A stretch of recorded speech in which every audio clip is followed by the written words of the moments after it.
Hello friends, welcome to the Neal's Homestead. I'm Jeanette. About 10 weeks ago, I joined in collaboration with a group of YouTube creators who are homesteaders, and this is led by Lorella, not a farm girl. And she had an idea of us all creating our own Three Sisters garden and then all posting our videos, and that would give people an idea of what Three Sisters gardens are like.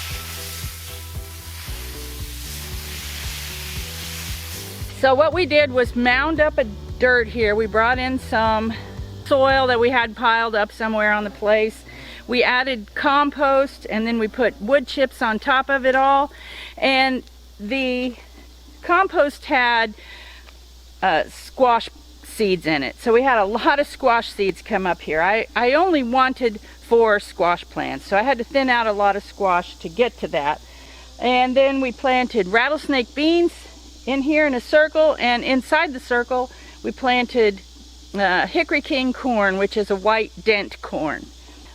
Because we were late, I planted it all at the same time instead of doing what I was really supposed to do and planting the corn first, the beans and the squash later. But the corn grew up really well and it's way tall now. I did offer the green beans bamboo stakes to climb up before the corn could get tall enough. And then we had wind come through here a couple times and knock some of the corn down, which is common with corn. So I drove bamboo stakes down and along that, took some string, tied them up so they could stay up, because they don't just have to hold themselves up, they also have to hold the beans up, because the beans are climbing and winding their way up the corn. Now, about 2 weeks ago, I walked up here. Our house is just right over there, and I walked up the hill to the driveway and saw truck tracks that had run into my Three Sisters garden. I talked to old guy about it. He said he didn't know anything about it, but then it crossed his mind. He looked right over there and saw a fresh load of wood chips. We have a wood chip company come up here and they give us their wood chips. Obviously they didn't see my little mound here until they'd already backed into it. Fortunately somebody did, I guess. They moved, they went over there. Fortunately they didn't dump it all right on top of my Three Sisters garden.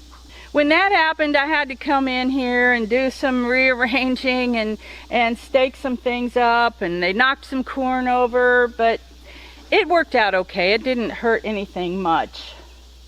So let's take a look at it a little closer. What I planted was rattlesnake beans. I've actually never done that before, but somebody gave them to me, so I decided to plant them. And there's one right there that needs to be picked. I need to do a little bit of research because I'm not sure if you pick them to eat for green beans or if you pick them to dry. So if you pick them to dry, you would need to let them dry on the plant before they're picked. These little rattlesnake beans have a beautiful blossom. The corn is not starting to tassel out.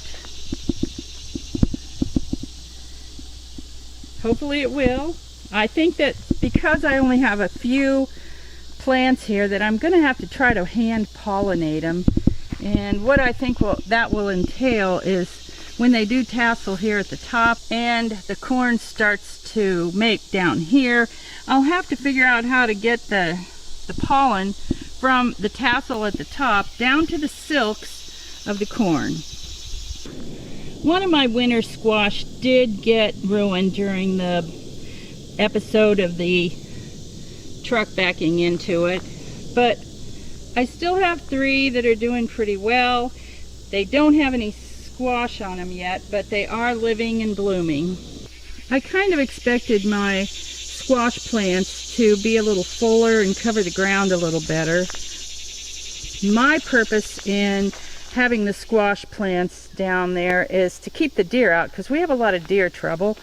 And right now there's not a good enough cover on the ground to keep any deer out. The deer don't like it because the squash plant is prickly on the leaves And they don't like that on their nose if they get up in there. I had to go along and pull some weeds out and keep the weeds under control. It wasn't very hard because I have this wood chip mulch in here. That helps so much. Even if there are weeds, they're easy to pull out. Well, that about does it for my update on the Three Sisters garden. Make sure you go to the playlist and look at all the other videos that are up there for the Three Sisters garden. And then in a while we'll have a harvesting video, and you can follow along with that later. Thank you so much for joining us, and I'll see you next time.